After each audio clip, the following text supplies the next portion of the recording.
సహనంతో ఉన్న ఇండియాపైకి పదే పదే వస్తున్న పాక్, చూసి చూడనట్లు పోతున్న భారత్.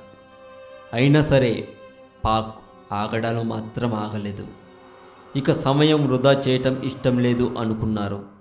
పక్కా ప్రణాళికతో రంగం సిద్ధం చేసుకున్నారు. అనుకున్న సమయం దగ్గర పడింది.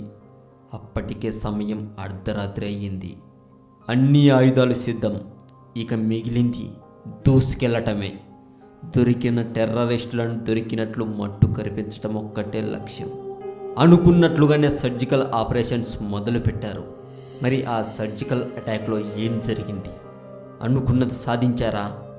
అసలు సర్జికల్ అటాక్ అంటే ఏమిటి? ఇప్పుడు మనం తెలుసుకుందాం.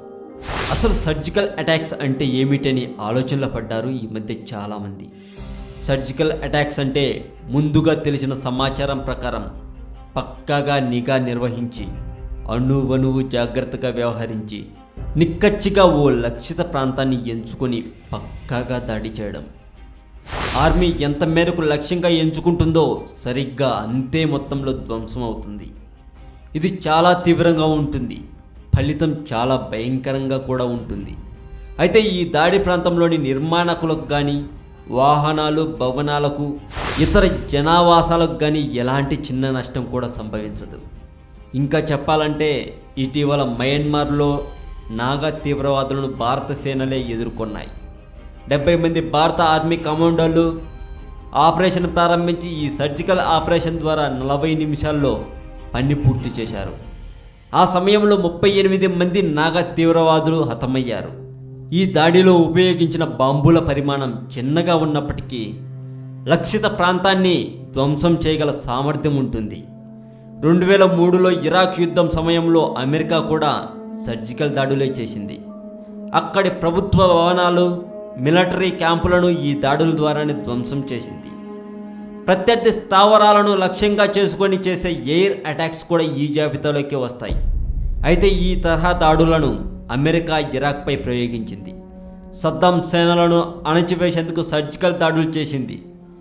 ఎయిర్ అటాక్స్తో కోలుకోలేకుండా చేసింది. అయితే భారత ఆర్మీకి ఇదే మొదటిసారి కాదు. మయన్మార్లో నాగాలాండ్ మిలిటెంట్లను తుది ముట్టించేందుకు సర్జికల్ అటాక్స్ చేసింది. ఇప్పుడు మరోసారి దమ్ము చూపించింది. అయితే ఆపరేషన్ ఎలా జరిగింది? తెర వెనుక ఏమైంది? ఇప్పుడు మనం తెలుసుకుందాం. సర్జికల్ స్ట్రైక్కు సంబంధించి పూర్తి వివరాలు. ఆర్మీకి చెందిన ధృవ హెలికాప్టర్లలో అత్యాధునిక సాంకేతిక కలిగిన హెలికాప్టర్లు. బీహార్లోని 4-9 రెజిమెంట్లకు చెందిన 25 మంది పారామిలిటరీ కమాండోలు నియంత్రణ రేఖను దాటి పాకిస్తాన్లోకి ప్రవేశించారు. ముందుగా అనుకున్నట్లే అనుకున్న ప్రాంతాల్లో హెలికాప్టర్లు కమాండోలను వదిలేశాయి. అక్కడి నుంచి సైలెంట్గా టెర్రర్ లాంచ్ ప్యాడ్స్ దగ్గరికి చేరారు. ఆర్మీ టార్గెట్స్ చేసుకున్న భీంబర్, కెల్, తట్టాపని, లీలా ప్రాంతాల్లో పొజిషన్స్ తీసుకుని దాడులు ప్రారంభించారు.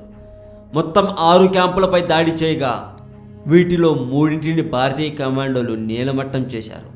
అత్యాధునిక ఆయుధాలైన టవర్, M4 తుపాకులతో పాటు గ్రెనేడ్లు, పొగ గ్రెనేడ్లు, బ్యారెల్ గ్రెనేడ్లు, లాంచర్లు, చీకటిలో చూడగలిగే సాంకేతిక వస్తువులతో ఉగ్రవాదుల భరతం పట్టారు.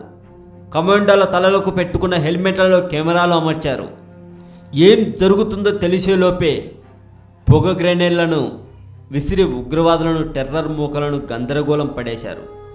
ఎదురుదాడికి ఆస్కారం లేకుండా 38 మంది టెర్రరిస్టులను, 2 పాకిస్తానీ సైనికులను హతమార్చారు. కాగా తిరుగు ప్రయాణంలో ల్యాండ్ మైన్ల కారణంగా 2 కమాండోలకు గాయాలయ్యాయి. కమాండోల హెల్మెట్లలోని కెమెరాలతో పాటు ఓ డ్రోన్ దాడిని వీడియో తీసింది.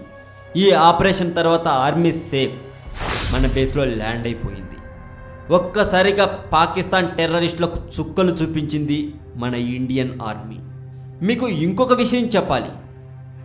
చైనా దేశం కుక్కలను పంపించి భారత్లో వైరస్ వ్యాప్తి చెందిస్తుందా? అసలు ఏం జరిగింది? భారతదేశంలోకి చైనా నుంచి దిగుమతి అయిన ఓ 2 చైనా కుక్క పిల్లలు ఇప్పుడు సంచలనంగా మారాయి.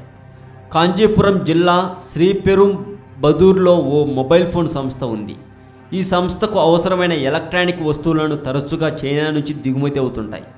కాగా శనివారం కూడా యథావిధిగా ఓ కంటైనర్లో ఎలక్ట్రానిక్ వస్తువులు దిగుమతి అయ్యాయి. వస్తువులతో పాటు ఆ కంటైనర్లో 2 కుక్కపిల్లలు ఉండటం గుర్తించిన హార్బర్ సిబ్బంది బ్లూ క్రాస్కు సమాచారం అందించారు. వెటర్నరీ వైద్యులతో అక్కడికి చేరుకున్న బ్లూ క్రాస్ సిబ్బంది కుక్క పిల్లలకు పరీక్షలు నిర్వహించారు. చైనా నుంచి దిగుమతి అయిన ఈ కుక్క పిల్లల ద్వారా వైరస్ను పంపించి ఉండవచ్చనే అనుమానంతో వాటి రక్త నమూనాలు పరీక్షిస్తున్నట్లు వైద్యులు తెలిపారు. కాగా ఆ వైద్య పరీక్షల నివేదిక వచ్చిన తర్వాత కుక్క పిల్లలకు సంబంధించిన పూర్తి సమాచారం లభించే అవకాశం ఉంది. ఈ వీడియో మీకు నచ్చినట్లయితే లైక్ చేయండి, షేర్ చేయండి. ఈ వీడియో మీద మీ కామెంట్ కూడా పోస్ట్ చేయవచ్చు. మీ ప్రతి కామెంట్కు నేను తప్పక రిప్లై ఇస్తాను. అలాగే ఈ వీడియో మీకు నచ్చితే మీ ఫ్రెండ్స్కి కూడా ఫేస్బుక్లో షేర్ చేయండి.